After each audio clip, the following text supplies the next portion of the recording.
Hey friends, my name's Jesse Pence, and welcome to my client-side routing project. I built a single-page application in a single file. About 450 lines of code, all the CSS, JavaScript, HTML, everything just all lumped together. No separation of concerns, nothing, but it's got quite a lot of features. Let me just go ahead and show it to you, no point in beating around the bush. We've got over here, we're on the product page. We go back to the products. We have multiple ones. It's fetching data every time. Up here we have the product that showed up before, but if we go back to nothing, we have both of them. Creepy toy brings up the creepy toy. We have a toggle theme up here. They're not great, but they are themes. And you can press refresh, the theme persists. You change it again, press refresh, the theme persists. Add items to the cart. Boom, and there it is. And we refresh, still there. We can add another one. Why don't we add this $200 toy to the cart? Bam, go to the cart. We can now remove these, and when we get them both out of here, especially that toy, it's horrible. The cart is empty. Go buy one of the two amazing items. You can refresh it, and I messed up. And you can refresh it here, and then whenever you go, I will show you this one more thing. In the console, I actually have it so you can show every single one of my functions is rendered over here. So it notices it's a static route, the products component is rendering, it goes and fetches the data, but the script is fully loaded then. So that's how you can know it's an asynchronous function. And then the products start rendering, and then the render function runs with the two products. And we change the link behavior of everything on the page. And part of how you can know it's a multi-page application and is that when we go to another page, it does not change the link behavior again of the products on the top. Go back to products, those came off the page, we remove the link behavior, and we come back and they get changed again. And so that is the core of all the features. You can, it's not much of a website, but you didn't want to go too crazy. I just wanted to have a lot of fun features so that you can see that you don't need something like React to be able to do this kind of fun stuff. 450 lines of code in one file, all jumbled together as a horrible mess, but it's doable, and I can teach you how. You can follow along every step of the way. You just do need a couple of tools. So these things, if you don't know about these things, it's probably a bad sign, and maybe you should go learn some more JavaScript before you try to do this with me. But if you are really into this, you will need to download Node.js, and the website will be linked in the description. And then this will be our only dependency, Express. We could do this in Node, just a bare Node server, but it's a lot easier to just do like 10 lines of code in Express and just cover all of our bases instead. So I am going to use Express. My code will be all in VS Code, just very, I like it. What can I say? I wish I was better at something like them, but I am not. So let me just get myself set up and we'll get started with the code. Alright folks, just go to wherever you like to start your new projects. Make sure you got Node and VS Code installed, and just an easy way to get started is we'll just go and click there and open with code. I already got it open, so I wouldn't have to wait on it. And then all we're going to do is we're just going to hit Control Shift tilde, and that opens up our terminal. And from there, we're just going to go ahead and get our npm initialization going. That just gets Node going, building a package.json over here, which is going to hold any dependencies. We're only going to have one, but just make sure that everything's correct with those. And then we're going to start building our two files that we're going to worry about, which is index.html and server.js. We'll go ahead and get index.html out of the way because you know what? This is very simple for this lesson. That's it for right now. And make sure you just hit Control S and get that saved. And once the computer catches up, look at how slow it is. It literally has to save hello world like that. we are going to go ahead and get our server started. But while we're working on that, we're going to go ahead and get Express coming in. This is our only dependency. It's going to be making our lives a lot easier here because, as you will see, it's just very little code for be able to do something cool. And so all we have to do with Express is we just bring it in here. Oh, 1x. Bring it in here, and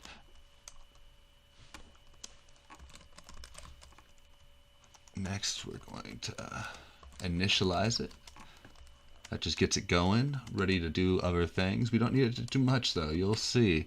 We're going to tell it where our other files are going to live, and then we're going to just tell it that nope, we don't even want to do a home route. We want to do every single route. No matter what anybody asks for, they're going to get this one request. This one response, actually.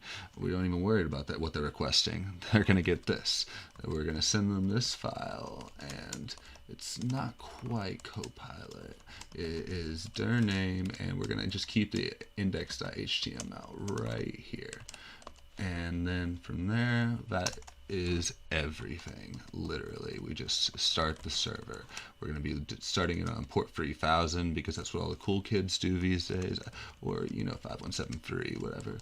And we will get this thing going.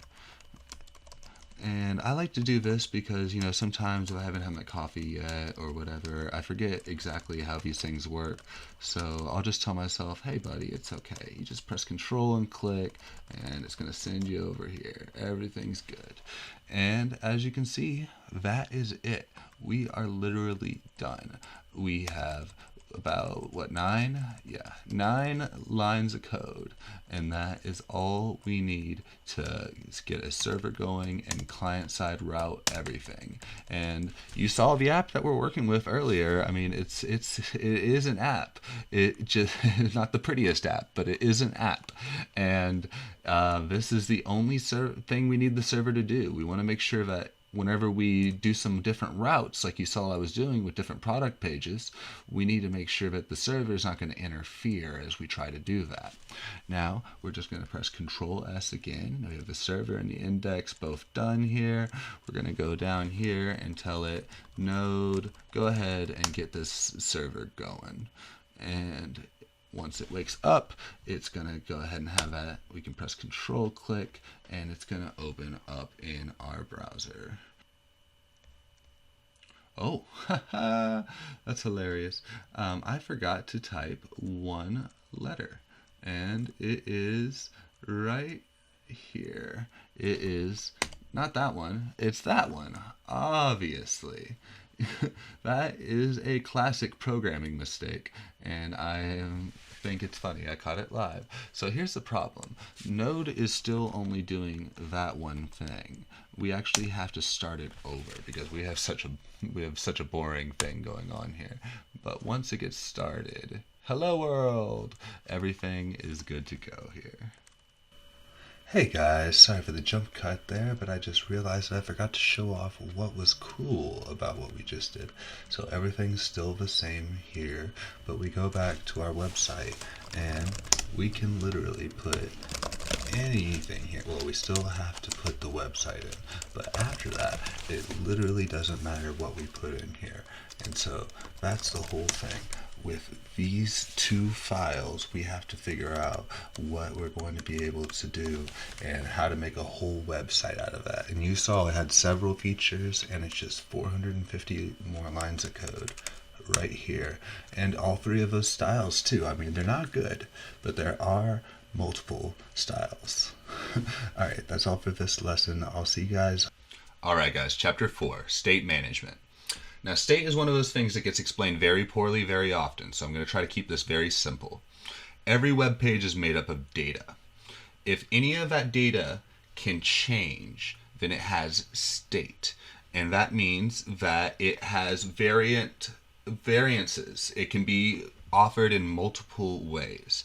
Now, single page applications, state is very important because you only have the one file to offer them. And so the state that that file is in determines everything about what is happening with the app. I know that sounds obvious, but we're going to make it really clear, or abstract. I don't know which direction you're coming from, but we're going to make this really clear. This is our home route. This is the initial state of the home route. We know nothing about the person asking for it. We know nothing about what they want. They have nothing in the cart. They have not chosen a theme. There's nothing in the search bar. There is no state other than the initial state. This is all that we have. If we had a customer who had already added something to the cart and they were coming to our home route, we have to make sure that our state matches their experience. And so by that, we make sure that they have visibly an item in the cart that costs $100. And anytime that anything gets out of whack with that, like say if somebody had chosen one of these horrible themes for whatever reason, and they wanted to see that when they came back, but we need to make sure that everything about this initial state matches the experience that they expect. And this is what gets complex with a single page application. And this is why things like React have such intense state management scenes around them. Because whenever you're working within a single page application environment, every single thing matters. Now, I've got a few other little examples here that we're going to walk through, and I hope that this makes it very crystal clear for you what state is and how it works and why we need to take care of it. Thank you. Alright guys, so the plan for the first few videos is just we're going to walk through each of the tools that we're going to use, and then we're going to go through the app piece by piece and understand how it works, because it's 450 lines of code, so it's going to be a lot easier if we just go through it piece by piece, and especially if you understand what the tools are before we actually start working through that.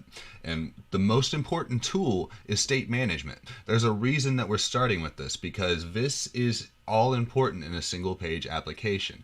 We only have the one file. State is the only thing that matters. And so we are going to be walking through a couple different examples to help you understand how state works. And so I just plan on walking through each of these. I'm just going to rename it index.html so that we don't have to restart the server each time. Now this one is going to be just very simple, but there's something wrong here. And this is really, really essential to understand. There's a reason that I'm walking us through this really dumb example, and I hope that it becomes clear when we get a couple chapters further on. So all we have is this button here, and it's just not working. And why would that be?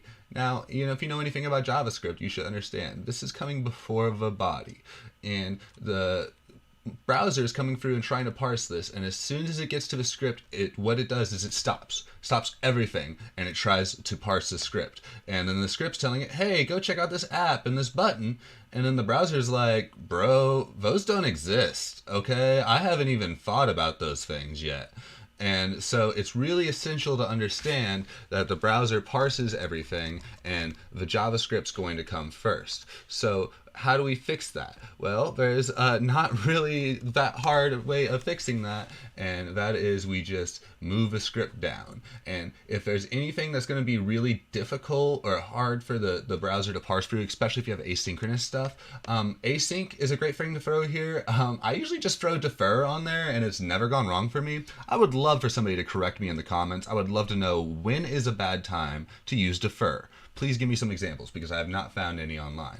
But when we have defer on here, we can just click it, and all of a sudden, my state has changed. I live in California now. And here's the thing though, we click it again, nothing happens. So now our app has two states. We have the initial state that it offers when you open it, and you have the state after you click on it. Now, that's really simple. And, well, you're like, oh, how do you fix it? Well, it's very simple. You just have to add a boolean that puts it back into the initial state. Or you can go crazy and go and do a variety of states. So in this version of the app, we have an initial state that is a button that says, I bet you won't click me, with a creepy face coming on. And then a little div underneath it is saying, man, don't do it, just look at that face. Now, that's the initial state, and we offer a variety of states. So to tell the app that this button is going to be taking care of something called state, we just throw a little property on there called state. And we throw a property on that called pressed. And we're telling it that right now it's not been pressed yet. But we can make some functions that tell it what to do when it is pressed. Like maybe the div says, what? You actually did it? And the button's like, oh man, I like that. You can do that again. And then we could have another state after that where the div is like, oh, come on, now you're just being ridiculous. And the button's even over it now. It's like, have you no shame? And so how does this work? We have the initial state up here, which is what we defined as we define the app. And then we have a variety of other states that can be chosen from that point on based on the user's preferences. And with that, we just added an event listener that toggles a boolean. This is a very classic way to toggle a boolean. You just say, it's true, now it's false. Because if it's false when it comes in, well, now it's true. And, vice versa. And then we can even say that, wait, what was the state whenever it came in? If it was true, then we can do this function. But if it's false, then we can do this function. And the thing is, this doesn't get defined until the user clicks it. Right there, we had this event listener. So we have this initial state, and then based on the user's interaction, they also have this state right here that they can choose to toggle between. And so the way that this works is that we have the initial state, and then once the user clicks, we can never go back to the initial state unless the user refreshes. And so we have three separate states. We have unclicked and false, clicked and true, and clicked and false, all with just one button and a div, and we have a variety of options. Now, this is nothing with just a button and a div, but think about that. We've just put in two things with two functions, and already we have a multitude of options that we need to be ready for. If we had local storage that would save their option, we would have to be, or a cookie or whatever, we would have to be ready for that state to be correct whenever the user came into the application. And so this is one of the most important things that we're going to have to worry about. And so when we worry about this, we want to make sure that we are doing this in a way that is sane and not in a way that is crazy. And it's pretty easy to be crazy whenever you don't declare your variables in a smart way. So, if you call your button yum yum, or your div yum yum, and your button, a button's always a button, by the way, BTN.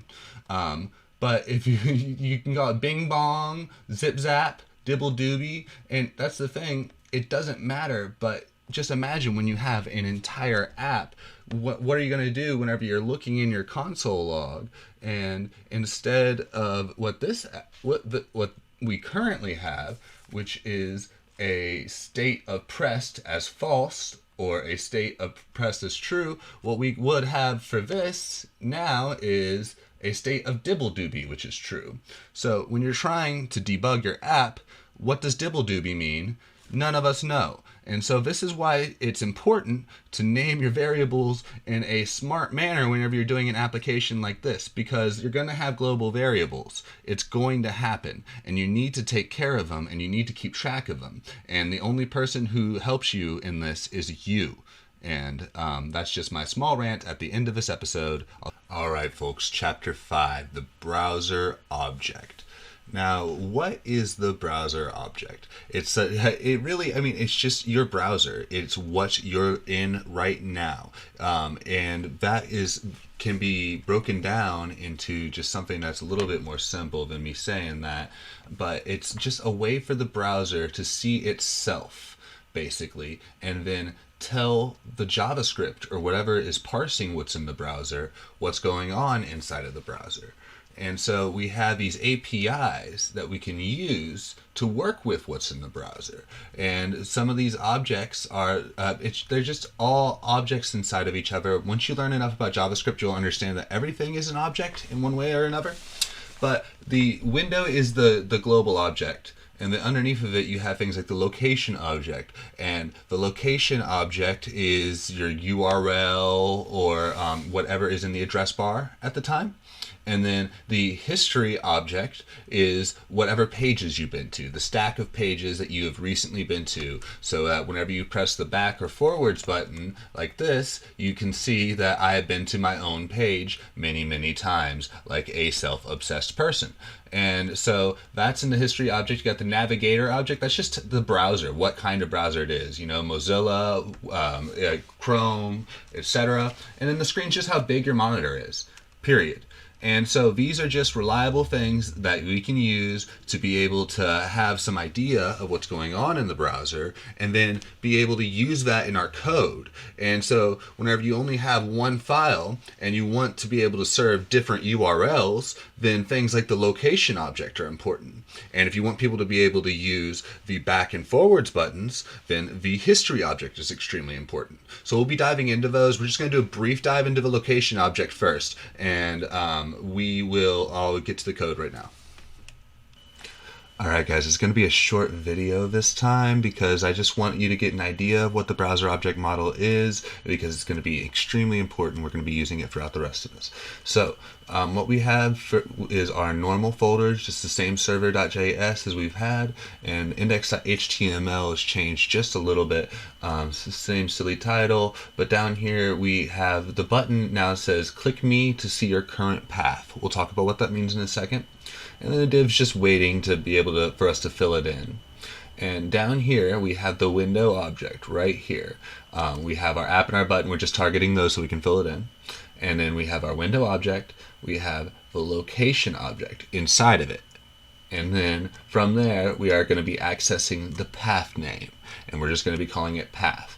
And then when we press on this button, we're just making it so that the div that we have inside of our page changes to say that the path is now whatever window.location.pathname is. And the button will tell us, wow, that works with any path. So let's go check this out real quick. Let's get our server started. And it's going to give us our nice little prompt where we could just control and click on that. And then once it opens up, we have our button that we talked about. And the path is currently that. But here's the thing, we can put in anything we want. We can even do something controversial like I hate Nazis. And then, you know, maybe a question mark with something like ask me questions. Or maybe we could have something like a weird hashtag here, like hashtag controversial. And so when we hit that, let's see what it says now. That's interesting. It got the nonsense. And it got the I hate Nazis, but we're missing something here. So let's go check out the console log that I put for us over here and see why everything after the question mark was missing. And so if we go over to our window, we have the whole window object here. And look at this. This is all information about what's going on inside of the browser right now. There's a lot here, but one of the main things we're going to be worried about is the location API right here. And you can find it right here. Another way to just check about the location is when you're in the console is, oh my goodness, I gotta get through all this, is when you're at the bottom here, you can literally just type location because we are in the browser right now. And oh my goodness, we are in the browser right now. And so that way it's window.location. That is the window. You are in the browser. And so let's check out what we have here. We have that path name that showed up, and that's what we were looking for. And then the rest of it, you can access the entire thing here. The problem with this is, if your host name ever changes, like say for instance, if you had something like I love Kanye West, you're going to want to change that. And if all of your internal links use your host name, then it's going to be an issue. And so instead what we like to use are relative links. That means we're just going to be using the path name from there forwards. But as you can see, everything up until the question mark was the path name. the question mark gets put down here in search. And then the hash got moved up here to something different called hash. And those are two interesting things that we're going to be talking about in Chapter 6, the Location API and Parameters. So hey guys, so last time I left you, we were talking about how the window object had all these APIs that could help us. And I mysteriously left us off talking about how there were two things that we were able to access here, and they got split off from the path name. And those were the hash and the search. Now, what we're going to talk about today are different ways that we can use these APIs to manipulate what's going on the page. And we'll talk about why that works. Alright guys, so I just got a couple quick demos that are going to show how we can use various aspects of a location API to help us work with our project.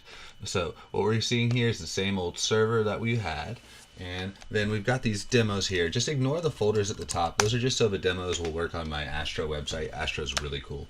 But here we have the same page as before with a button and some divs, but now the button says click me to see your current path, just as the same as before, but the apps, we have 5 of them. And this one's the path name, and this is the search parameters. So our search parameters are going to be brie and cheddar, and our hash fragments are going to be Gouda and mozzarella. I like cheese. I just figured it'll be a good way for everybody to remember. I hate Nazis. I like cheese. That's what you've learned about me. And so from here, we have the URL. And what we're going to do is do a new URL. This is the URL API. And what it can do is help you parse any URL. We could just do window.location and everything would work from there. We could get everything from it. But I just wanted to show off how the URL API works and that you can use it to parse things and get these search params out of it, because the URL search params are really, really handy. And so from here, I show you how you can get certain search parameters if you put in the key here. And my keys are going to be brie and cheddar, remember, for the first 2 search parameters. And then these are going to be Gouda and mozzarella.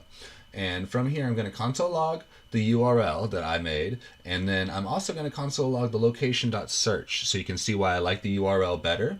Because what we can do with the URL API is iterate through our search parameters very, very easily and take out each of the key and value pairs that we'll have there that the user is input for us to look through and figure out what we want to do with our app.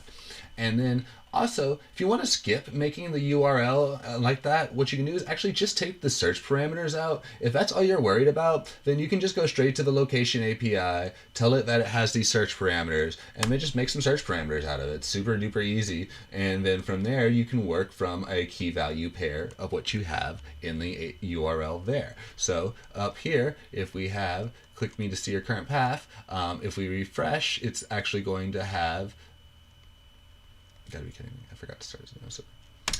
I forgot to start the node server, so we have to do that before we can do anything else.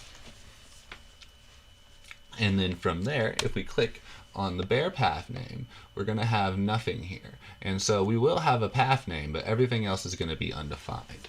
But what we can do is put some stuff in here, like, you know, I like cheese. And from there, we could maybe have something like brie equals good and cheddar equals better, in my opinion. And then also Gouda and mozzarella exist. And then from there, if we go into our website, it's going to have all of these options that we can parse through and use on our website. We think that brie is good, we think that cheddar is better, and we acknowledge that Gouda and mozzarella exist. And then from there, we, as you remember, we console logged. First, we console logged the whole URL because I wanted you to see how it just parses through things. And then we had this search params iterator. This search is exactly the same as what we get from the location.href, as you can see right here. But with the URL API, we iterate through each of those search parameters. And as I showed you, you can skip through using the URL API if all you want are those search parameters. Now, let's move to our second demo where I start to show you what you can do with these. Let me just rename these. So what we have is we have a container.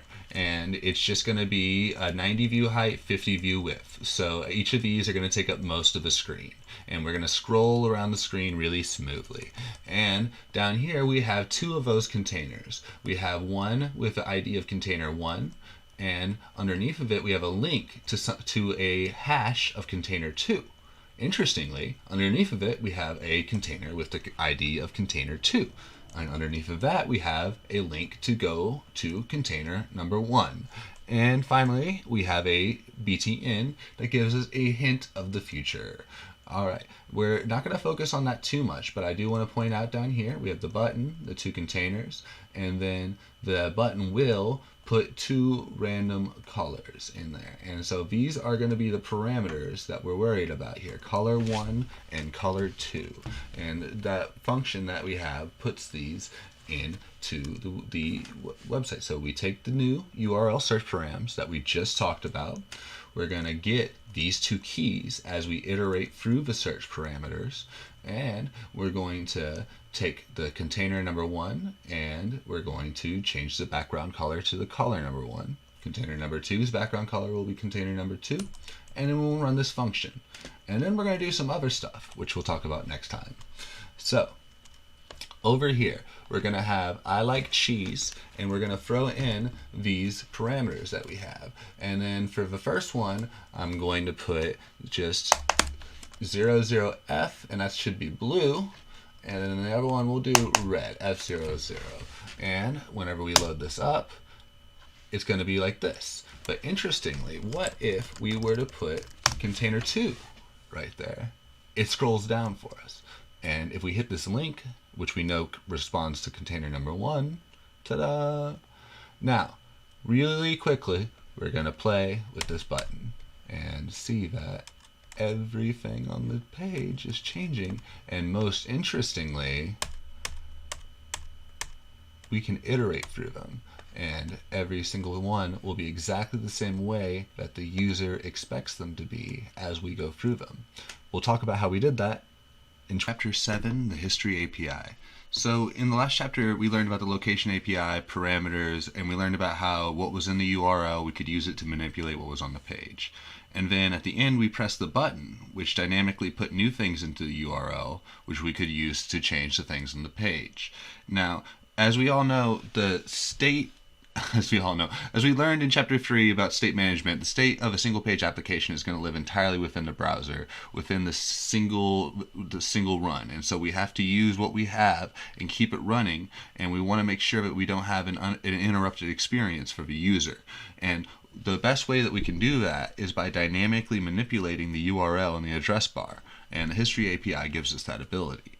Now, what this gives you is, you see the URL changing, you see the things on the page changing. It's just like a normal page, but little do they know, we're just changing everything behind the scenes to make it seem like they're loading a new page, to make it seem like everything's different, but really it's just the state of the page that has changed, the state.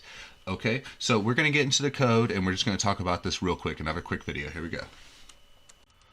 So this is the same code as last time. We're just going to go over a little bit and talk about that button and how it worked.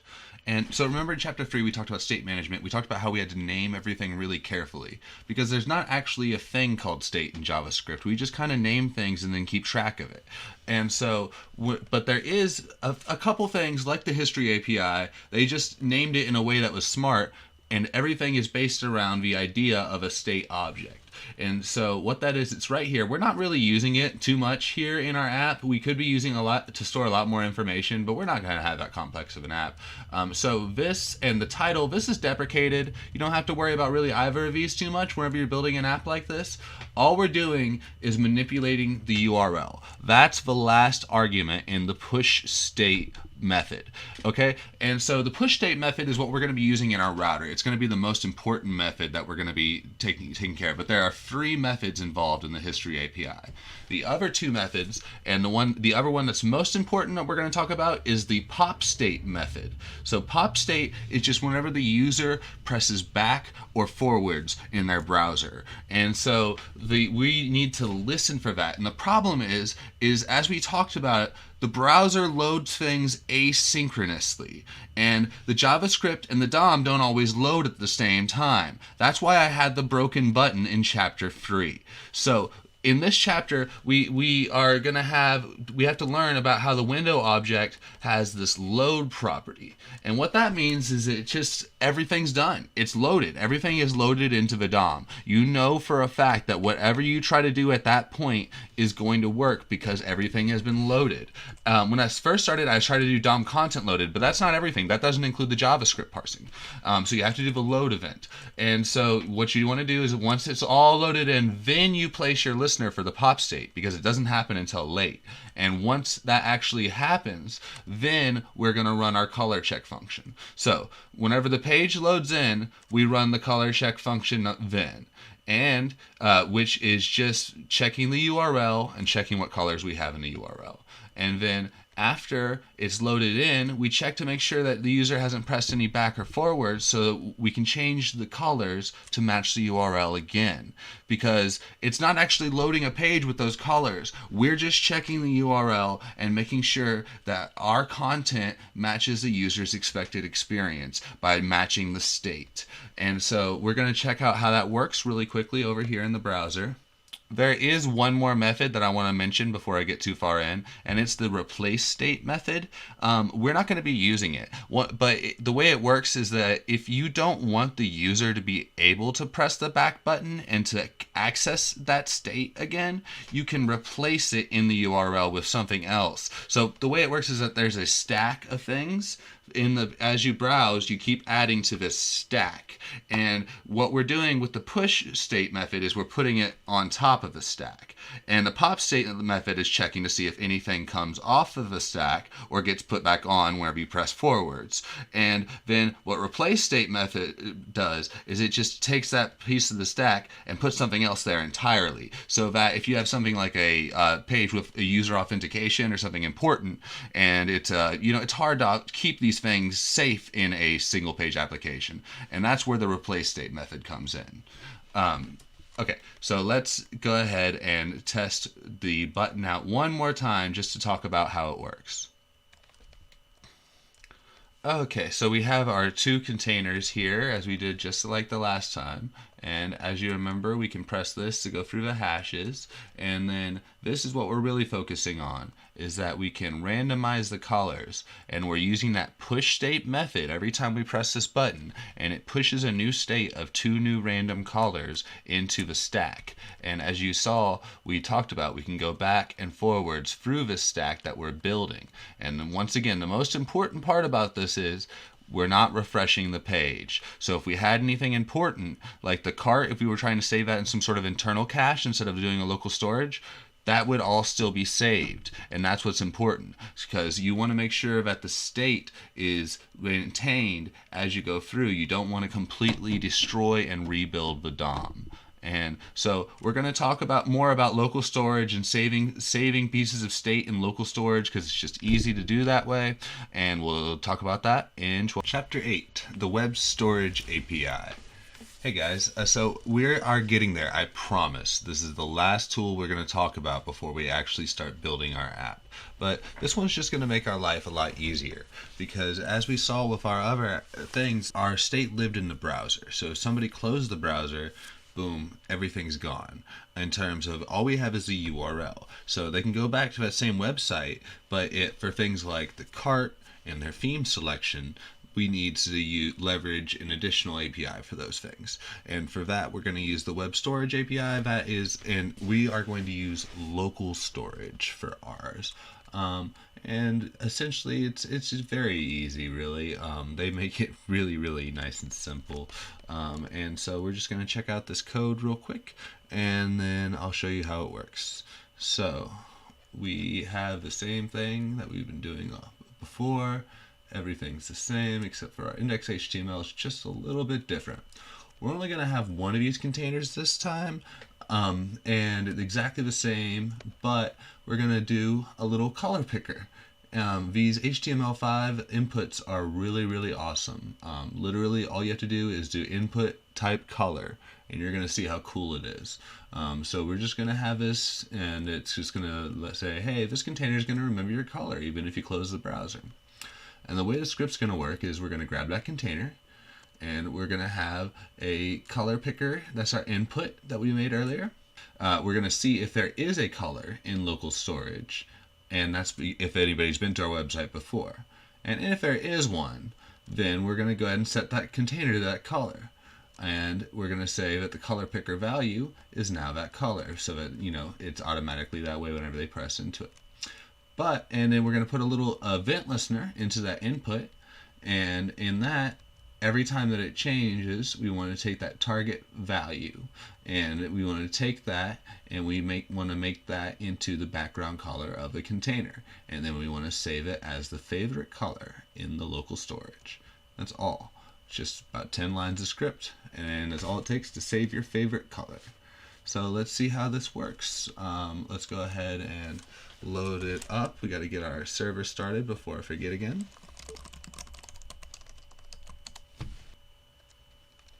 And as you can see, I already have a favorite color. And the way that you can check this is you can go and look into the local storage. I mean, this wouldn't have a color, and you'll see that. But we can go look into our local storage by pressing F12. And then we can load up the application tab over here. And right over here in storage, we have local storage right here. And this is this website, our local host. And as you can see, we already have a cart. We're going to go and delete that. We already have a theme. We're going to go and delete that. And this is the favorite color that I chose. And when we delete that, you'll see that whenever I refresh this page, nothing is in there, because the script's looking for a favorite color, but there's nothing there. And so nothing's even able to be put into the input, because it's set to be preset to whatever our favorite color is, if you remember. So we're going to pick maybe a nice little pink here, something like that. You know me. And there we go. So it's going to be there, and it's now been saved into local storage. And if we press F12 again and go back into this application tab, we can see that apparently that's BA08DD, obviously. So we can refresh, and the script checks for the favorite color, finds it, sets the input and the container color to our favorite color. And it's really as simple as that.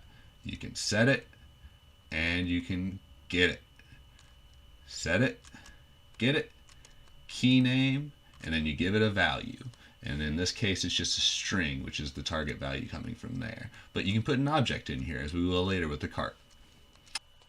Hey guys, the article gets much more in depth, but I just wanted to show off this table that I've been working on. I'm still not sure how I feel about it, but I'm thinking in terms of single page applications, when you think about how your data is, you got to think about what type of data are you trying to store that you need to be there after the browser is closed? Do you need it to be persistent? How important is it, and how complex is it? So I say that in a single page application, you should only use cookies if it's transient data that's unimportant and simple.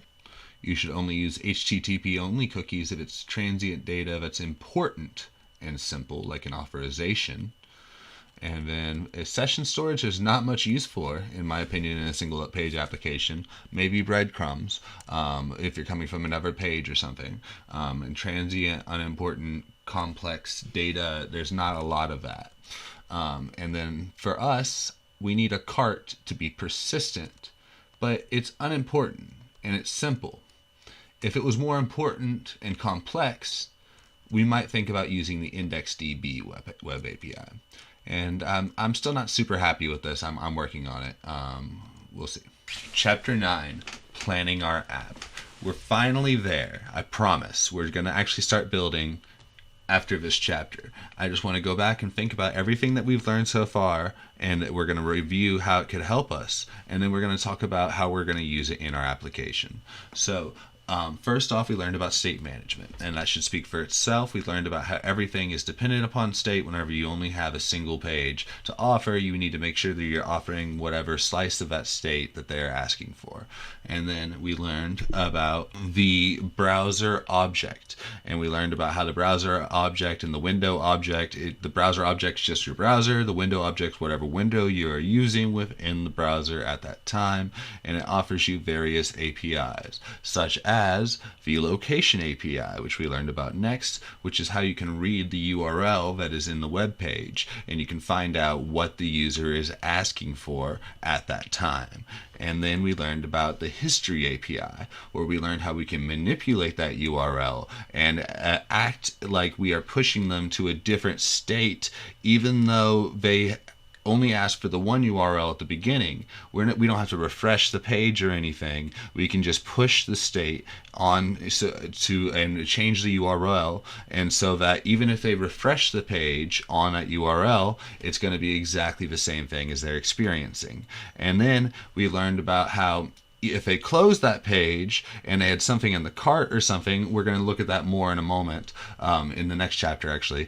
But we learned about how we would lose all of that state, and so we thought about how we could save that. We talked about the local storage API, and so now let's talk about how we're going to use all of that in the app. So we are here in the app, and we're just going to click around. So up here we have the nav bar. And down here we have the footer. These are going to be mostly static. The only dynamic part of the nav bar is going to be the cart. We need to make sure that these dynamic parts of the other dynamic parts of the app, like this products page, we're going to be fetching these products from an API, a pretend database, really. We're going to use the fetch API to pretend to get these products from a database, and it's going to be the same idea though. It's an asynchronous data fetch, and we need to make sure that whenever we bring that data in here, that we're having everything apply to the same data, so that when we apply this event listener to this button, that it adds the correct thing to the cart. And for instance, now we want to make sure this dynamic portion matches, and if we add this other thing, we need to make sure that once again it matches. And then we want to make sure that we can populate this page with the same data, and so we need to make sure that we are using the same resource in the same way, and it's actually more complex than it sounds, I promise you. The local storage API, obviously we're using it for the theme as well, if somebody wanted to pick one of these terrible themes. So as I said, from this point forward, we're going to be working on everything piece by piece, and we're going to see how each thing can fit together as we use all these tools to build our app in a minimal but functional fashion. And it's going to be a little messy, but if we move through piece by piece, I think that you'll see how all these things can work together and how you can build an interesting functional app just from a little bit of vanilla JavaScript. And so in our next lesson, we're going to be talking about the structure of app, which is just going to be mostly HTML and CSS. We're just going to be walking through the essential basics of the app. And don't worry, it's not going to be, I'll try to keep it decently interesting, because I mean, the HTML is just a shell and there's not much CSS, I promise you. And then I'm just going to put a little bit of JavaScript in there to show how we're going to start dynamically changing things, but the limitations. All right, folks, chapter 10, the skeleton.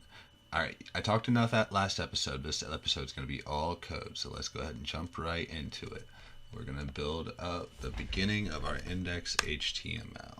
So I'm going to start off with an exclamation mark, and then just go ahead and hit enter, and then VS Code's nice enough to do everything else for us. And every time I'm starting a new website, I always like to start with the nav bar. It just is the easy way to get things started, you know, especially if you know it's going to be mostly static. You want to I like getting it out of the way. So we're going to get an unordered list going on there, and then for our first one, we're just going to do a home route, in fact. But we just want to make sure that we're doing the relative links like we talked about. And so we need to make sure that, we'll talk about what we're going to do with this in a minute. And then next, we're going to do another one. And indeed, this is going to be about, a good guess. This one is going to be products.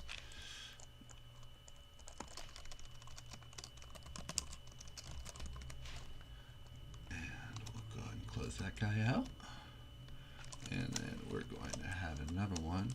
This one is going to be the cart page. And just let that close out. And now with the cart, we actually are going to have our dynamic spans right next to it. And the first one's just going to be the cart count. And that one's going to be 0. That was a really good guess, Copilot. I think it knows my other page is open. And then this one is going to be the cart total, in fact. And so from there, that is most of it. But we also, don't forget, had our inputs up here that we need to be able to use later for the user input. The first one, and now you want to do these all as list items so that it makes it easier for accessibility. And that's also why we're doing this next part with this ARIA label, because it's not going to have a label next to it. We want to make sure that if somebody's using a screen reader, they're going to know what's going on here. And it's just a text input with a placeholder that says search. And that's going to be the rest of it right there. Moving on from there, we just have one last thing, which is the toggle theme. I know it's reading my other file, or it's just to see me type this out enough times. But we just have a button. We want to make sure we have an ID so we can easily find that button. And then just put toggle theme in there so that the user knows what the button is for. And so that's going to make that end of that, and that is our nav bar. And so from there, we're going to have everything else, and that's it. That's everything else. And then at the end, it is reading my other file. Otherwise, how does it know where my website is? That is kind of creepy, GitHub Copilot. Look at it. But yeah, that's my footer. I guess that's handy. So it's just a link. It's just, the whole idea is it's going to make it more obvious as we navigate around. And that is the entirety of our HTML shell. And so from there, I'm just going to quickly move into some CSS. And we are just going to go ahead and, I'm not going to do inline styles. I'm not an evil person. I'm just playing. It's handy whenever you need it. I am going to do an interesting thing here, which is that we are just going to have our body, the HTML body, the whole thing is going to be our main container. And so we're just going to absolutely position everything right in the top. And we're going to hide the overflow, because what we're going to be doing is we're going to be absolutely positioning the footer on the bottom, and we don't want things to overflow on top of the footer, so we need to hide it. But I'll fix that later, because otherwise we can't scroll down. So we want to make sure this takes up the whole screen, and we don't want any margin or anything around it, or else it's going to be ugly. There's going to be some weird, we have a dark theme, you're going to have a void outside of it if you don't do it right. And then from there, we're just going to be doing, it's guessing, it has to be reading the file. It's so convenient. I'm not even that mad about it, but like, it's weird that it's like, literally, I haven't had to type a single thing. But we are doing a flex box, and we're making sure everything is nice and centered. And just because we're doing this, it means that everything's going to be pretty much responsive from this point on. The only other thing that we're really going to worry about is the nav bar. But let's go ahead and design our themes that we were talking about. And here's the first one. It's just the only one that's not offensive. It's just a dark background with some light color text and some nice blue links. And then next we're going to have our purple theme. And I mean, I kind of like the purple theme. I'm colorblind. I apologize if this is not actually purple, but it feels purple to me. And then we are going to change the link color, because that's actually the same color. And then we are going to have a green theme. And obviously, these are not the best themes. I've made a big point of that. But the whole idea is that I'm showing you that it's pretty simple, especially if you are controlling the main area, that you can just make sure. Now, I don't think that I actually did apply the, yeah, one thing I want to make sure that I do is apply our standard theme here. And that's going to be dark because, as I said, it's the only one that's not terrible. But let's go ahead and finish up this styling here. We are just going to take the nav and the footer, and like I said, we're absolutely positioning these. So we just want to make sure they take up the whole space, and we want to absolutely position them. And then I think it's kind of, they look better whenever you keep them dark, instead of the whole thing changing color, so you can kind of see where the header and footer are. But you can do whatever you want to do. Obviously, I'm not the best designer. You can see this website for yourself. Now we want this nav bar to stay on top, and that's going to be an unordered list that is just a flex box that we are just justifying evenly. I think that looks best. I don't know. That's kind of a judgment call right there. But this one's not. I guess you could do flex start there. Yeah, I guess flex start would be alright. But I don't want any bullets or anything like that. So I'm taking off the list style. But you can keep the list so it's easier for people with screen readers. Let's make sure that that looks okay. It'll be alright when we save it. And then we are going to do that main section. This is the most important part of our website. And like I said, if we don't do this overflow Y, then it's not going to, we won't be able to scroll down on the products page. We won't see everything. And then I just did a little bit, I mean, I'm doing this absolute positioning hack, and it's just like, I'm making room for the header, and then I'm making room for the footer. This is not the best design. My entire idea was that the CSS section should not take a million years. I just want this to look decent. And for that reason, we're just going to do a little bit of work on the images, because otherwise they would be absolutely awful. And luckily we have this cool new aspect ratio thing that we can do. And when you combine that with object fit, it's like pretty much impossible to mess up. I thought maybe you should use object fit cover there, but I think contain is what I'm going to do. I think the pictures look okay. And then from there, we just need to make sure that our footer is on the bottom. And that is all of our CSS for this project. And then lastly, we're just going to do a little script here at the end to do a little example at the end of this chapter, because you're probably already annoyed with me. So we're just going to do a little example here. And so we're going to make this toggle theme here, but we're not going to do all that other crazy stuff that it wants me to do. And get element by ID toggle theme, and we're going to take that and we are going to say add this event listener, because we're not going to do any of our man, I don't think that wouldn't work, would it? Especially because I'm doing const. So I'm not saving it to local storage just yet. I just want to show the limitations of what happens in the browser. I think I'm just going to do this really verbose. Document, body. We're just doing the body. So class list contains dark and document. Does he get the idea yet?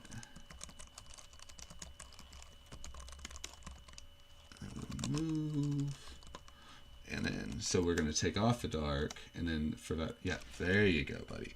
And then an else if, because we want to make sure that we are taking it off and putting it on, because we're doing this all in a single page, and I don't want to set it and not be able to have one rule over the other. Sorry about that, but you can kind of see the thought process when you're working in a single page environment. So what we have here is we have our toggle theme, and it's just the button that we have on the top. And I'm just going to add this little event listener, checking to see what's inside of it, and taking that out and putting another one in. And it's a nice little cycle where if it's dark, then it's purple. If it's purple, then it's green. If it's green, then it's dark. And it's very, very simple. Let's go check out, see what we got here. So one thing I am going to change that Copilot did here is it put the zeros in here. We're actually going to be doing that dynamically. And I think that having the number there is distracting. So we're going to go ahead and take that out. And it makes this look a little bit better. Oh man, it didn't capitalize products either. That was probably me. There we go. Now that I am satisfied with my neurotic self, we can press this toggle theme button, and you can see that it's doing what we want. But problem is, if we refresh, it's gone.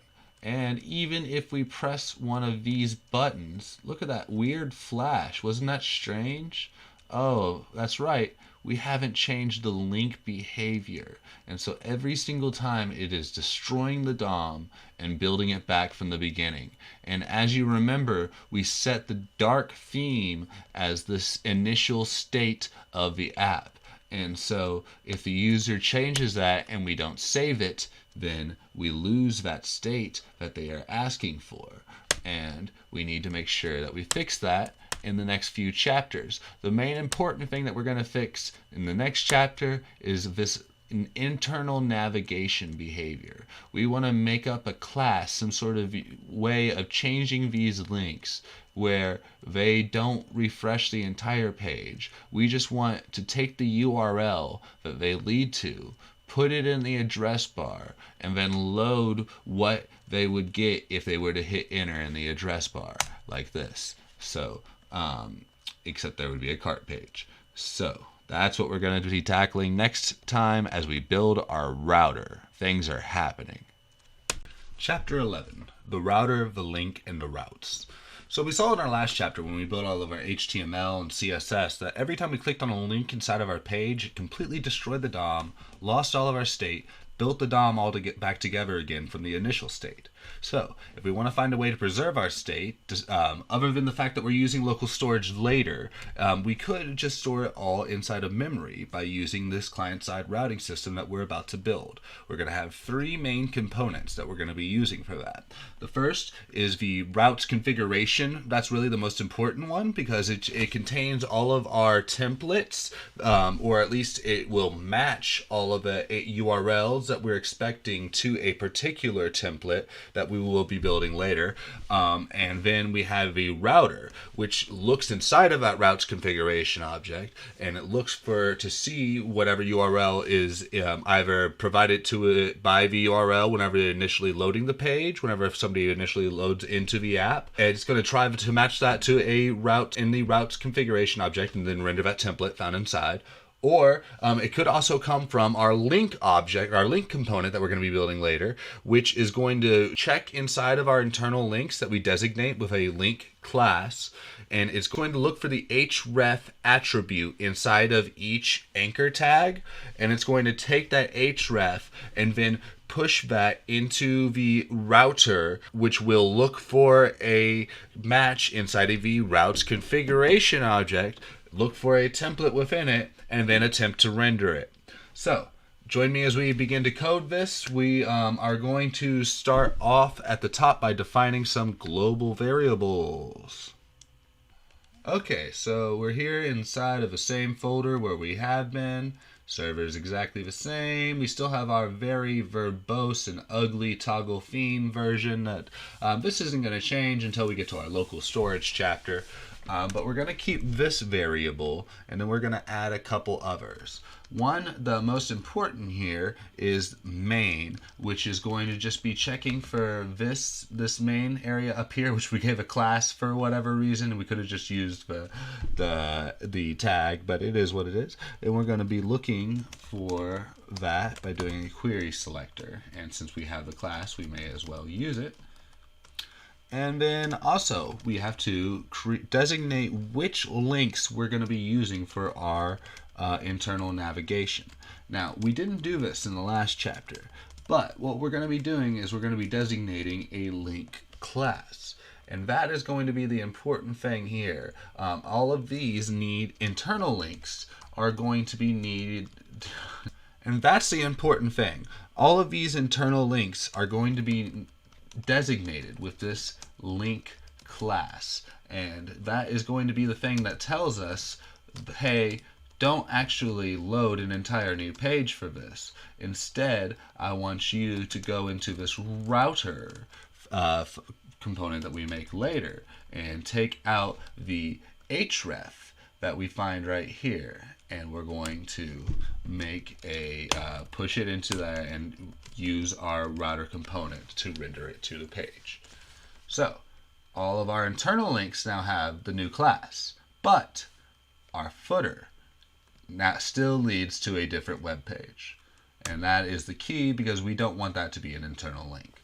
So scrolling down past all of this toggle theme stuff, we're going to define our routes configuration object. Like I said, it's pretty important because the router is going to be looking inside of this every time to find what it wants to render. Say for the home route, if we want to render something for the home route that was even really simple, what we want to do is we want to take this main area and we want to change the inner HTML, which is going to be what's going to be inside of it.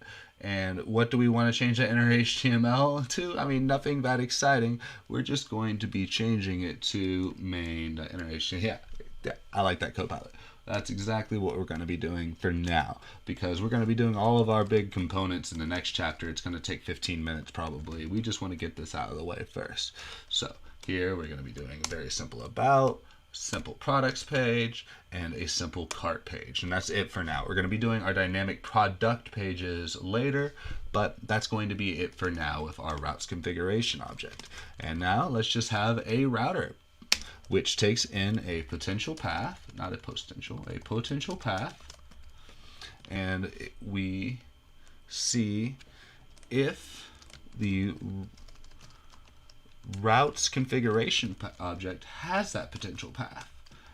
And if it does, then we want to run the function that comes with that potential path. And otherwise, we're going to make up this custom 404 that I think is just kind of funny because it helps you really see what's going on here. And it's just going to be an H1 that says, you're at location.pathname. And then it's going to be like, but you really shouldn't be. And then I'm going to say, why are you looking for potential path? Just to show that it's going to be the same thing. I don't know. It might be a little bit silly, but thought it was something interesting to show. And then if nothing, so that's our custom 404 page. So if nothing's found inside of this routes configuration object, if it's not one of these 4 routes, then you're going to see this. So most of the time, if anybody just puts something in randomly, they're probably going to see that. And then last but not least, we need to make our links function. Now, as of right now, we're just going to do this inside of we're just going to do a function that runs immediately, and just say that for each link, we are going to look and see if it already has an event listener. And if so, then we're going to return. But if not, then we mark that it does. And then we are going to add this event listener. And the important thing about the event listener is that we prevent the default action, and then we are going to push in, I kind of like making this its own thing, a link path.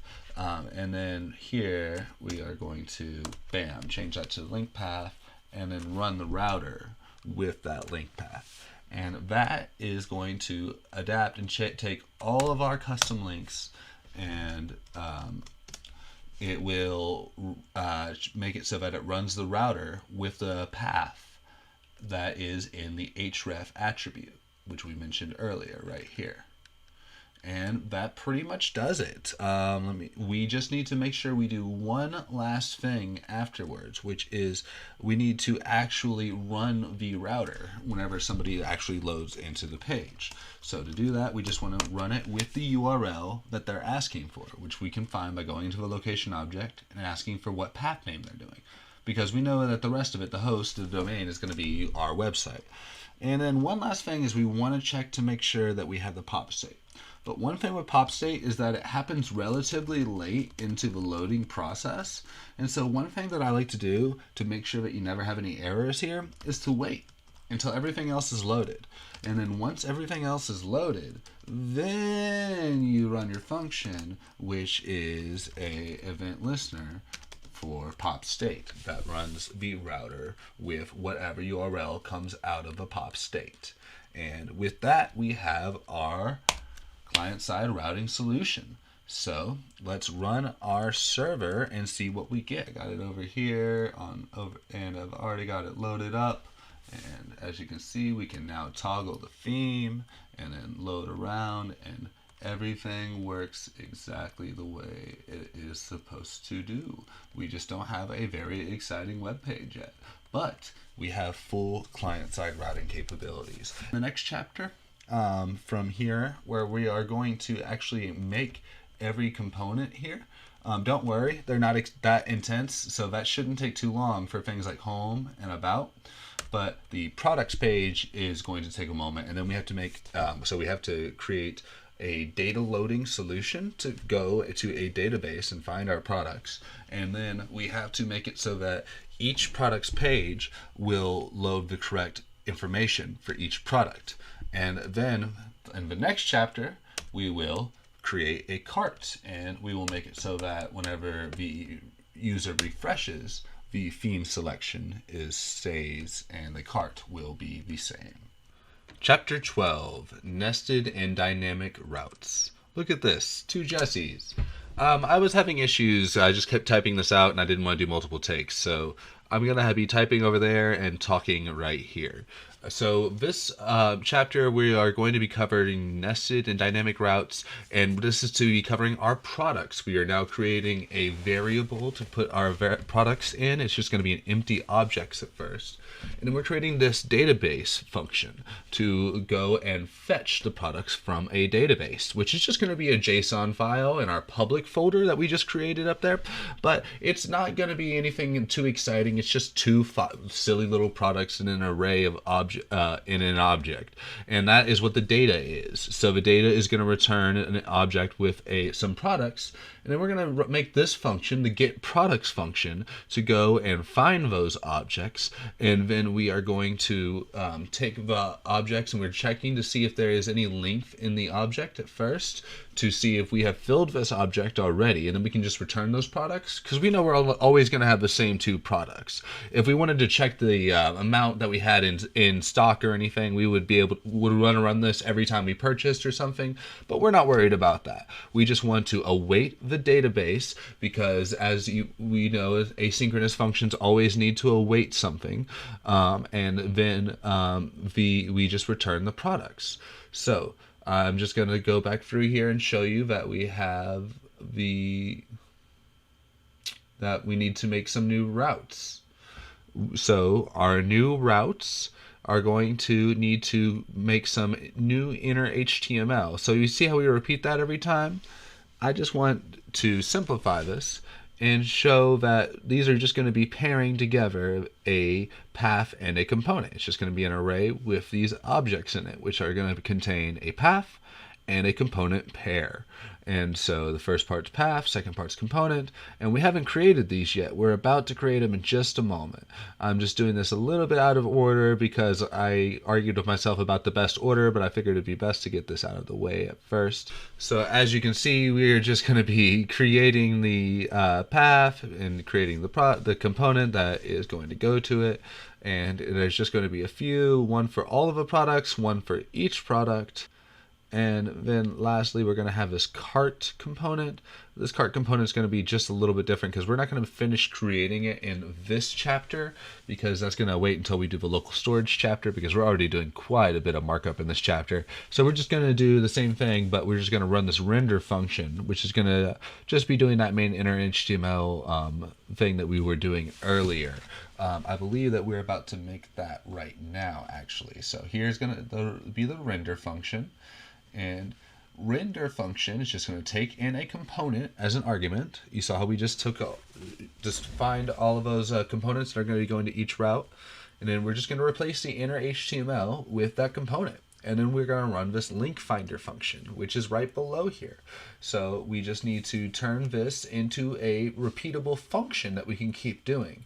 But the problem is, if we define the links at the very beginning, every time we change routes, it's not going to be looking for them anymore. It thinks it's already found all the links. So we need to take this and we need to move it down inside of the function so that every time it runs, it finds a new variable for us. So now that we have it all together inside of a function, we are going to go back and we are going to actually define our components. As you can see, we need to define some static components first. So we're going to be doing home and about first. And the way that works is that we are just going to be creating a function, just like we did for the cart and everything else before. But now that we have the render function, we don't need to worry about that. We just are going to be creating the title, and then we put a template to be run inside of that function. And the template is going to just be saying, hey, this is a real shop. Look, we've even got a picture.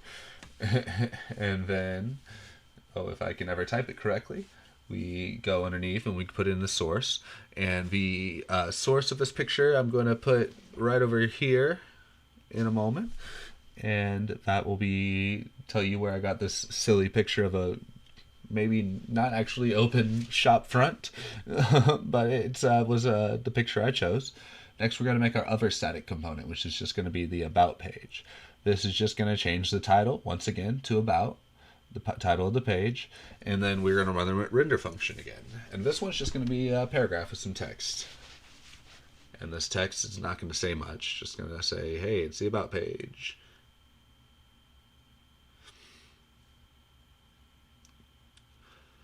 And so after that, we need to make a repeatable component to put for both our products page and our product page. And this is going to take in a product as an argument. And for that product, it's going to make a little template for each product. And as you can see, I misspelled return there. That's going to be an issue later. You'll see me fix it at the end. Don't worry. I'm going to be wondering why it doesn't work and running to that line. And so we just make a div for each product. And inside of the div, first thing we're going to do is a link to the products page. And I'm not sure if this is why this doesn't need to be a string necessarily, but it works just like this, where I put in the template. And then I want to make sure that's an internal link because I don't want to destroy the DOM and lose our state. And then I'm going to find the image from inside of the product. And I want to make it alt text for that. Every image should have alt text. This time I'm just using the name of the product.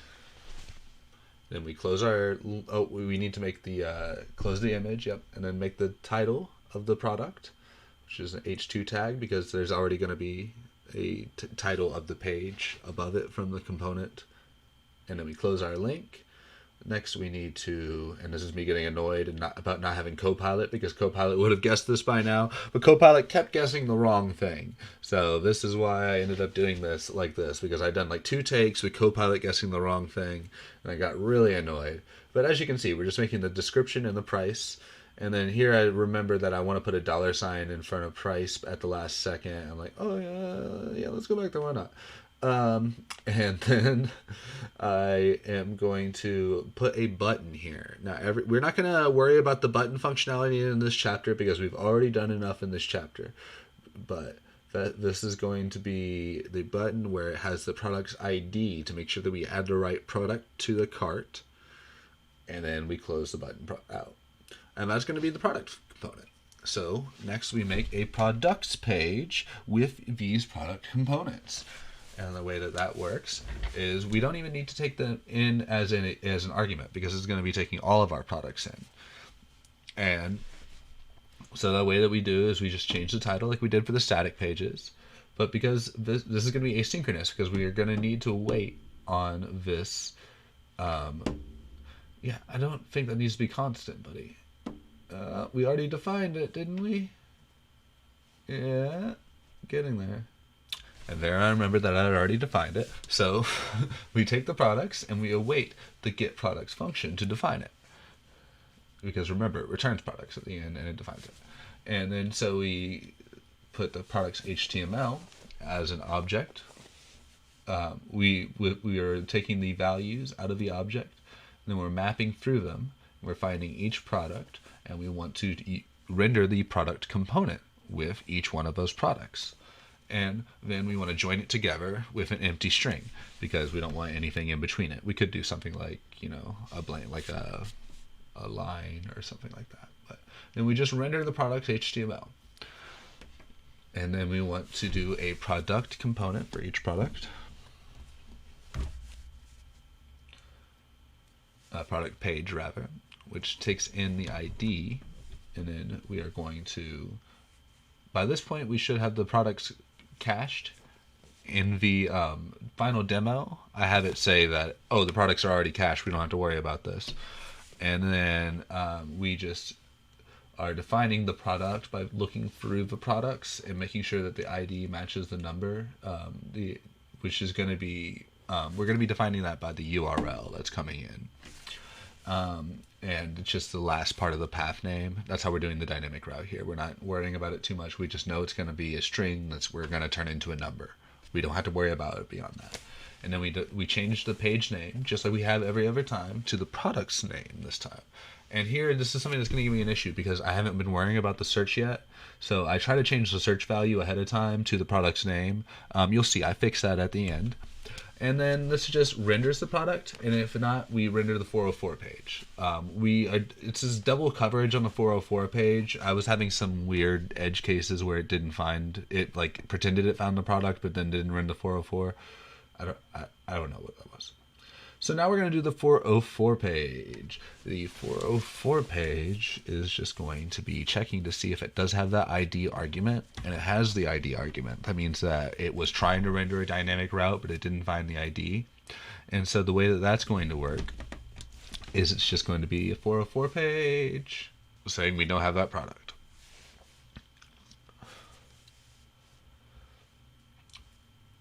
So first we just make a 404 page saying we don't have that product. And then afterwards we want a more generalized 404 page. That's just if it's any other website that's not going to be our dynamic route, any other page that's not our dynamic route, that's not listed in our route's configuration. We want to make sure that we cover all of those edge cases. So we just want to make sure that every other time that this nope function is run, we are going to be doing a 404 page that is saying, hey, you're at this path. Why are you here? You're not supposed to be here.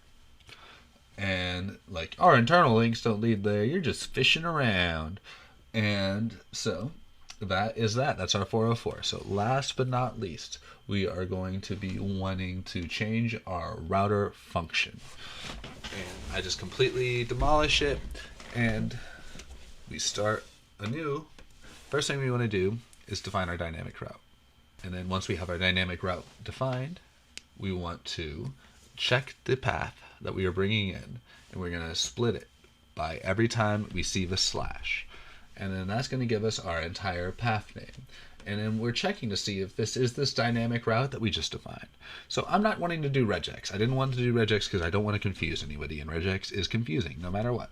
So the idea here is that I'm just checking to see what comes in, and I'm defining one dynamic route.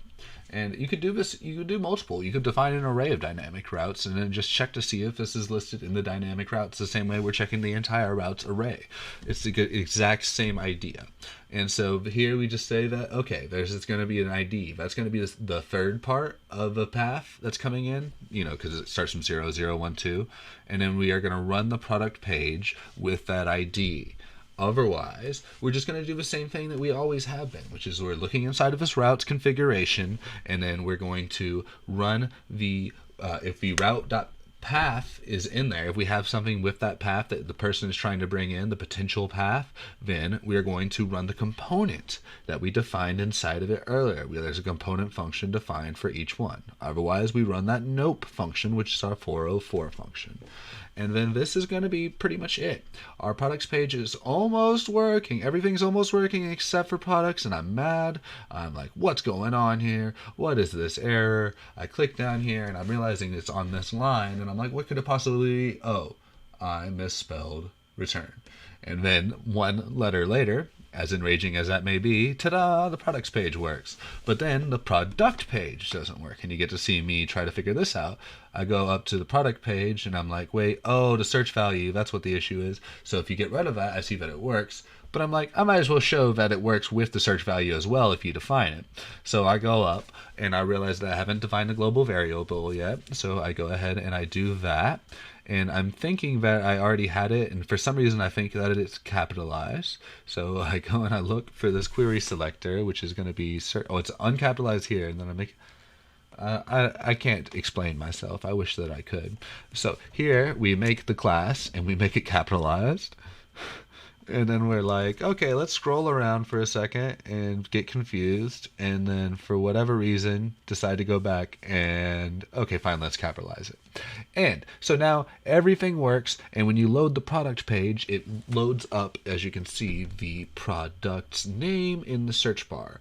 And now everything works exactly correctly, except for, so all we have left are cart, local storage, and the theme selection in local storage, and then so we have to have all of our buttons working. So we're going to be making a lot of functions in the next chapter, and then after that we just need to make our reactive search, which we already have started by making the product name put into the reactive search. Alright guys, chapter 13, we are doing cart and theme storage. I am just going to get right back down to business. We're going to be trying to type and talk again. Let's hope that I don't mess it up. So we are going to be changing up our toggle theme at first. We already are getting the element by the ID, but we also want to make this theme check is what I'm calling it, because it's kind of how I'm using it, where we go in and we try to get the item from local storage, and you'll see how I'm using that in just a moment. But I also want to go ahead and start working on these cart items that we have. So up here we made these spans before, if you remember, for the cart count and the cart total. We are going to be taking those and we are going to be making these dynamic checks for them. So we are going to be looking for the cart count, and that is going to be a query selector for the cart count. And then we make the cart amount, which is a query selector for that. And then we are going to bring the cart in. So we want to make the cart, and that is going to be trying to parse the JSON that we are going to be getting out of local storage here. And we're using that same getItem method to be looking for the key of cart. Very inventively named, I know. And if we don't find it, we're just going to make an empty object instead. So then we are going to take that and we are going to be setting the inner text of that cart count that we made before. And that's just going to be looking for the keys inside of this object, which is going to be each of the items. And it's going to be seeing how many of these keys that we have, and that is going to be the cart count. And then we are going to be looking at each of the values of those keys. And that is how we're going to be making the cart amount, which is going to start off with a dollar bill and then take those object values, and from them we're going to map through them and take each item and look at the items .product.price and multiply it by the item quantity to see, how many items, how much is it price, multiply those together, you have the amount of the cost. And then we are going to take each one and we are going to say, add them together starting with 0. And then we want to make sure that we don't have any crazy decimals. We just want to make sure we only have the 2 because there's only 2 cents that you're allowed to pay with. And that is how we find the cart amount. And then we are going to keep moving. Let's use this theme check that I called it earlier. And you'll see why I'm calling it a theme check, because we're going to go and we're going to see if there is a theme in local storage. And if there is a theme in local storage, then we want to change the class name of the theme, of the body, because remember we're just doing the whole body with the theme, and we'll change that class to the theme check. And otherwise, it's going to be our standard theme of dark, which we really shouldn't need to do this, but it's we need an else for this ternary. So this will be dark. It's going to be that otherwise, but we, if the theme hasn't been chosen by the user, then we'll make sure that that is still the case. Underneath of this, we are going to be making a new event listener for our toggle theme, because we can finally get rid of this ugly one that we made. Let's go up here and let's make this into a new function. And so the way that this function is going to work is that we are going to check to see what the current theme is. We could probably just do the theme check here again, but I have it written this way, so I'm going to do what I had written here. I may have just forgotten to refactor this. And so it's going to be checking for the theme. And if not, it's going to be making sure that it's dark. Once again, we are just double checking. And then from there, we are going to say that there could be a new theme whenever you press this button. And the new theme is going to say that if the current theme is still dark, then we want to change it to purple. But, oh my god, it's killing me with that. But if the current theme is purple already,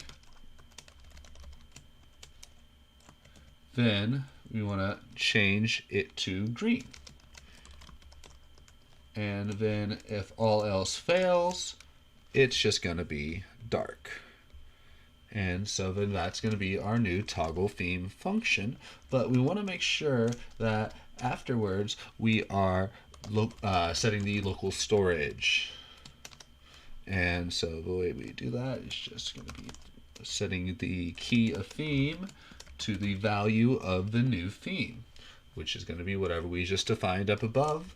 And then we go ahead and make sure it is set to the body, whatever one of those CSS themes that we defined before. And then let's go ahead and save this to make it pretty. And that is our new toggle theme function. And that takes care of that. We have a lot more functions to make though. So we are going to go ahead and scroll down. We need to make a component for our cart. We have all these other components, but remember whenever we did our routes, we just did this. So let's go ahead and predefine this as a cart component, and then let's make it. So let's do it about the 404. I kind of like having that as the last one. We are going to say const cart, and this one's going to be asynchronous too, because we are going to be getting our products, because we want to display our products in the cart to show what the people have in their cart already. So we're going to await our asynchronous get products function, and then we are going to check to see if we have some things in the cart. So if the cart's length is 0, that means that there's nothing in the cart. So we're just going to render up a little template here that we're going to define, and that template is going to say carts. Your cart is empty. Go buy one of our awesome 2 items.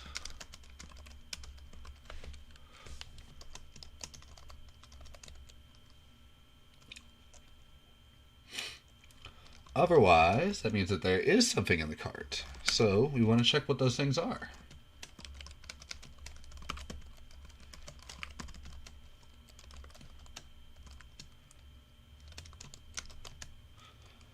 Alright guys, I apologize, but my narration kind of drops off here, so my voice isn't going to match my mouth from this point on.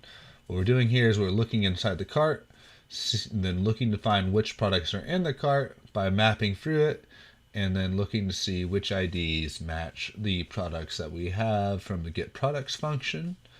And then we are going to render some HTML. So we are going to return the HTML the same way that we did on the products page. We are going to go through and just make some HTML for each part, and then the cart itself is going to render everything by joining them together. Yeah, and as you can see, I sped up this part because honestly, some of this code gets pretty repetitive. If you, I mean, you kind of know what I'm doing, and I mess up this quotation mark, and I spend like 3 seconds fixing it, and then I get annoyed. But oh, where am I? I'm lost. Oh, let's fix that. Okay, then we finally move on. So yeah, as you can see, speeding this up just made it a little bit better for all of us. But I still want it to be technically possible for you to type along. So feel free to mute me here, and then feel free to type it. I mean, I can play some nice little keyboard here for us. Or not. Maybe not. Okay, so anyways, we are checking inside the cart to see the product ID, and we are going to label the amount that is in the cart, the quantity of that product ID. Then we're going to make a button for each product ID, and we're going to label the ID, I mean, it just makes sense, with that product's ID.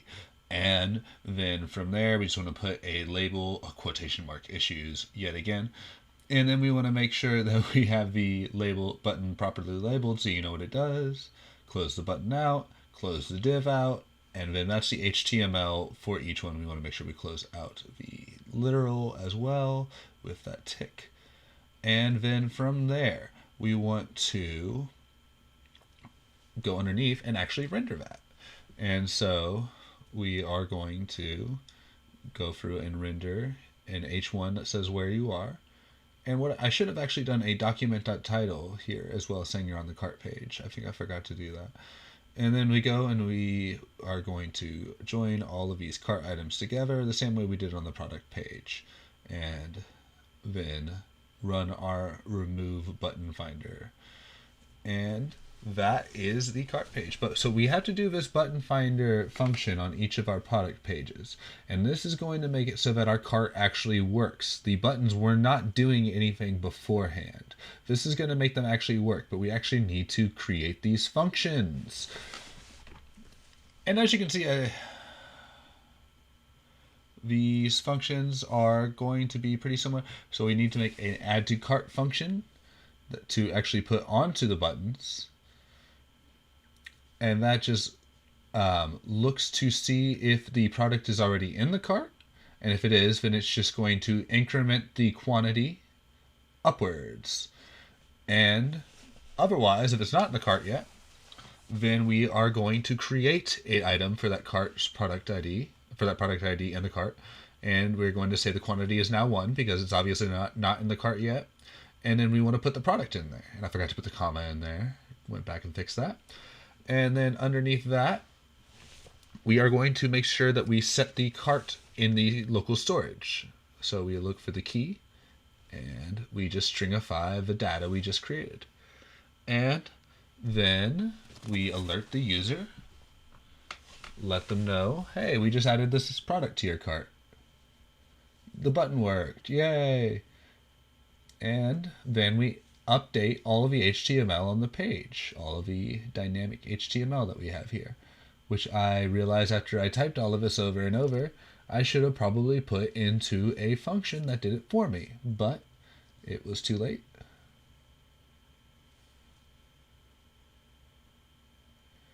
Slowly but surely, I realize all of these typos. Look at that double X. I can't spell values. I figure it all out at the end.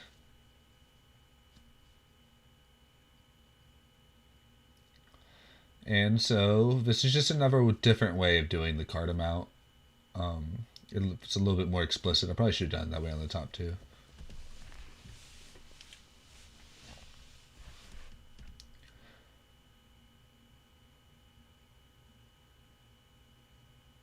So we're making the remove from cart function now, which is the exact opposite of the other function.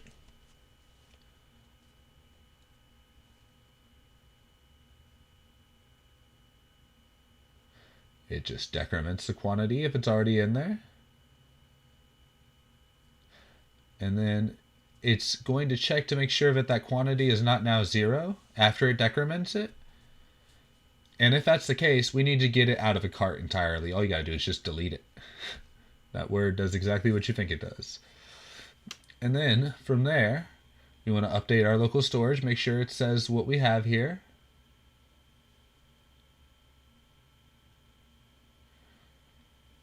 And we're going to alert the user that we removed that from the cart.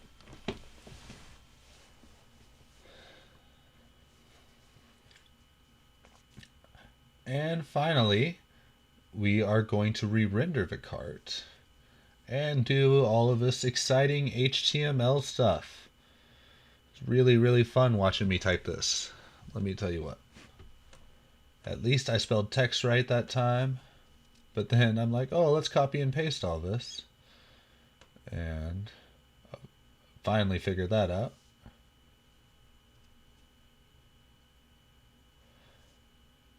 But unfortunately, values is still misspelled, and that doesn't get fixed just yet.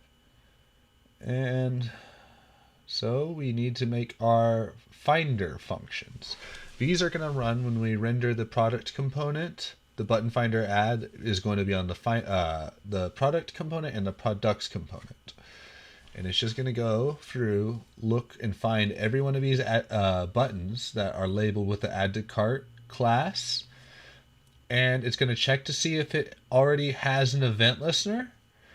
And if that's the case, then it's just going to return. Otherwise, then we are going to say, hey, this has an event listener now. And then go ahead and add the event listener, which is on click. Waits for that event. And then on the click event, it says that the target's ID is now the product's ID, which we are going to find by doing this find array method here. And apparently, oh yeah, that's right, I got the argument wrong. Slowly but surely, we do the find method and check to find the product that matches the ID. And with that, we run that add to cart function that we just did. Now we do its polar opposite with the button finder remove function.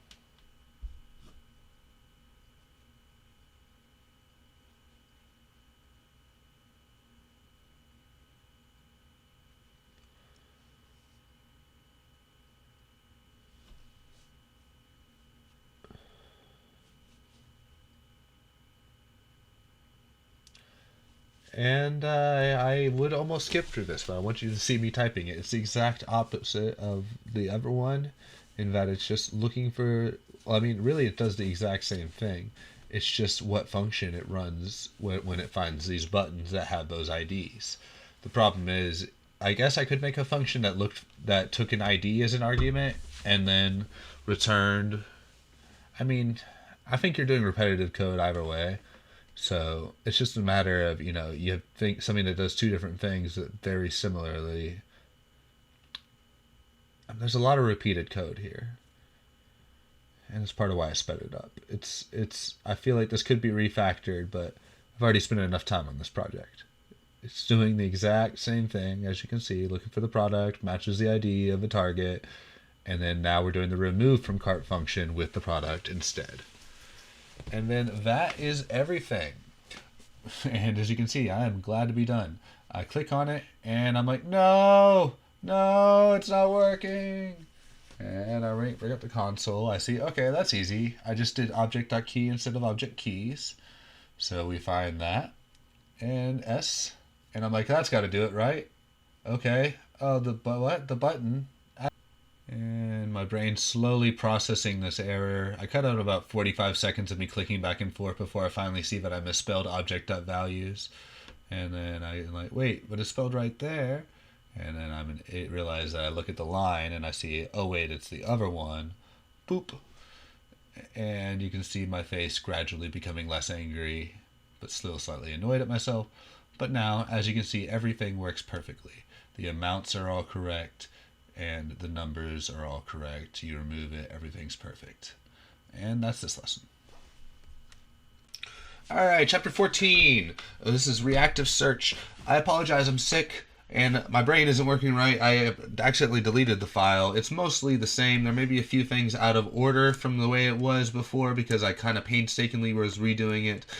This right here, cart count, this is supposed to be cart amount. That's from the last chapter. That was an error that I recreated so that you see what is wrong there. The other problem was that with the way it is right now that I recreated the error. This parentheses is not supposed to close there. The problem there is that happens whenever we have that is that now whenever we click around and we try to click back, it doesn't work correctly. So that's because we're not actually doing anything when we wait on the load. This is parentheses is supposed to be down here. Now whenever we wait on the load, we apply the event listener to the pop state and then we run the router function whenever we get a pop state.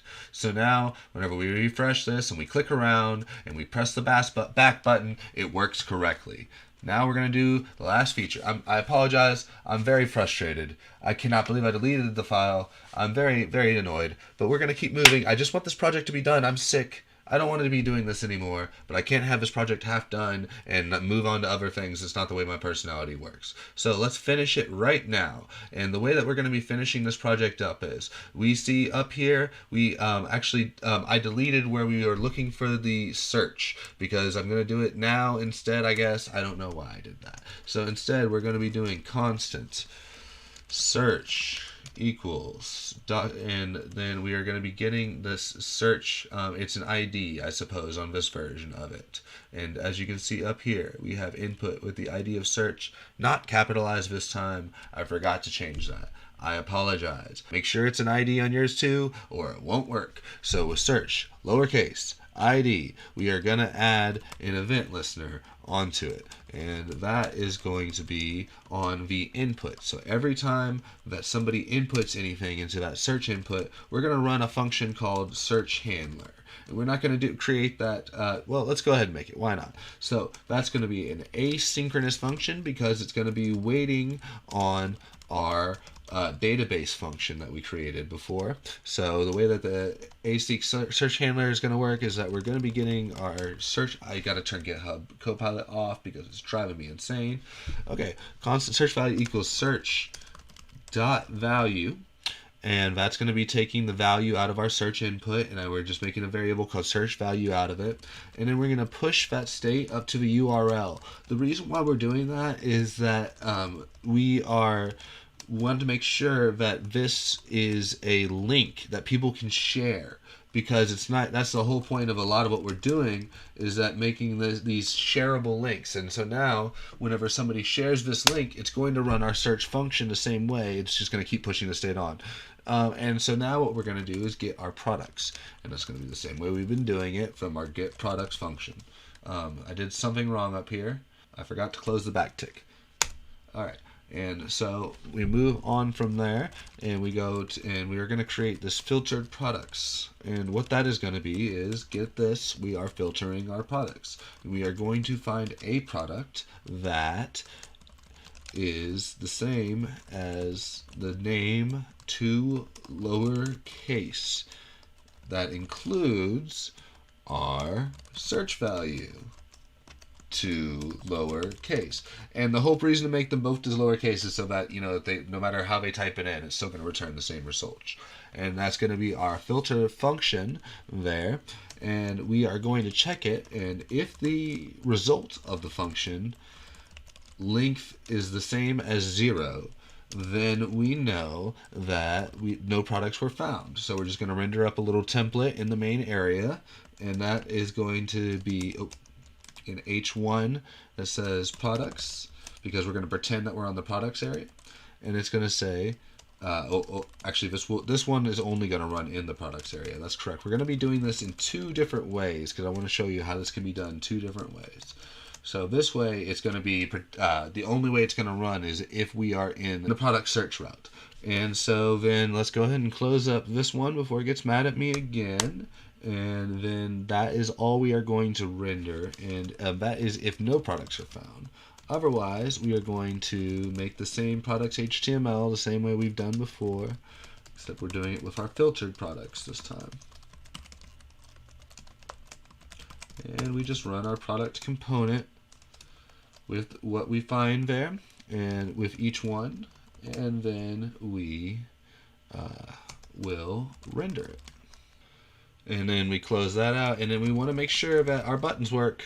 Don't forget to run the button finder to see if we have any add to cart buttons on that page. And that is how our search handler is going to work. Now, we are, like I said, we're going to be doing this in two ways. So the way that that one worked is that it is going to be in a certain route. So in the router, just like we did the dynamic route, this method just makes a search route. And we're going to say that that's on the actual products page. That's why we were making the header like that and everything like that. And then to do that, we are going to get some search params out of a URL, the way that we learned to do that, which is by using the URL search params API to go into the location object and take the search out of there. And then, so we have the dynamic route logic right here. Let's make some new logic for the search route. And the way that this is going to work is we need to make an else if here. And that is going to be splitting up our route once again by the slashes. And we're checking to see if it is the search route we just defined. And if it is, we need to make sure that we have some search parameters as well. And then if we have all that, then we're going to run the function down here, which is going to get a search value from the search parameters. And that's going to be the name, the search parameter that we were working with before. And we're going to do this same thing where we put the search value into the search input. And then we are going to return this search handler, which is the function we just created. And now, lastly, we just want to make sure that we have this else right here to do the normal function that we have. And so then that should be everything in the router. Now let's do the second method. This is going to make it so that every route is going to be a search route. So we're going to actually supersede the router a little bit and check for the search parameters in the URL every single time that somebody loads into the page. And so the way that this is going to work is just that if somebody shares a link or if somebody types it in, it's going to be looking for it. I'm going to leave the search input doing the first method that we're doing here with the name, but this one is going to be using a different search parameter, and we're going to be calling it just search. And so let's go back up to where we have the search functions up here. And then let's make another one, which is going to be the URL search handler. And so the way that that's going to work is we're going to kind of recreate a lot of the same logic that we just did, but this time our search parameters are going to be a little bit different. This time the search value that we're going to be getting is going to be coming from a search parameter. And we're going to, the same way we did last time, put that into the search input. Just to make it clear to people that that is what that is for. And then we're going to get our products. And then our filtered products will be equal to products.filter, where we find the product. Same way as last time. And I'm just going to copy and paste this. It's doing the exact same thing. And then lastly, what we need to do is we want to, for this to work, like I said, we need to be superseding the router on the initial load, because that's the only time it really matters. And so this is for people, another way for people to share links with their friends. So we're going to make some URL params here real quick, just because there's none global. And this is just going to be for the initial load. And then with these, we're going to be checking them and looking for that search parameter that we just made. And if it does have it, then we run this function that we just created. Otherwise, we just do what we've always been doing, running the router with the location.pathname. All right, everything should work in here. Let's check it out.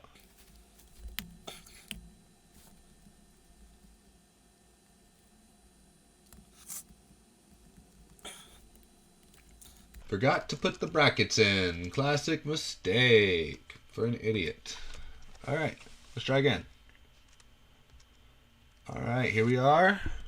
Yes, and you can see we're putting the search value into the top so that if somebody just Google or puts this link into their thing, it's going to work, and it's only on the products page. But on any page, if we were to put in the same thing, let's do the creepy toy this time, it's going to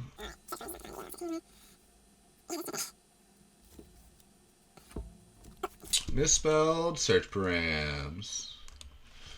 All right, let's try again. Oh, it's because it's looking for the string with the quotation marks. Duh. Bam. Ta-da. So now we have 3 different ways to search. You can do it from here. Every time you type, it's going to be reacting to it, and you can get either toy. Or you can do it from the up here by doing this way. Or you can go to the products and doing it from there. Ta-da! Let's finish this.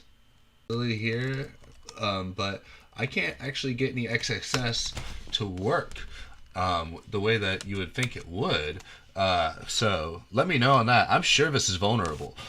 So let me know if you can find some errors, if you can find some ways to hack this. I think that would be hilarious. But I think that overall, for 430 lines of code, it's pretty cool what you can do with vanilla JavaScript and some web APIs and just knowledge of what you're doing and some clean code, and you can make a lot happen in one file. And so I think I will do some sort of follow-up on this where I at least make these into actual components and show you how slim and pretty you can make the index file. And if you have everything in different JS files that you just bring in. So that might be nice. You know, put the CSS somewhere else as well, maybe actually separate our concerns. And then you can see how easy it is to change individual components instead of scrolling through that huge, massive file. But I mean, honestly, I'm so tired of this. I'm sick. Recording is not fun. I'm probably not going to do much more of this in the future, but I hope that somebody's going to learn something from this. And if I did anything wrong, I'm sorry. Please let me know. Please, I'll redo something if I have to, but I'm done. I'm done. I'm over it. I'm done. For now, maybe in 2023, we will do some more. But as of right now, this is a single page application in a single HTML file.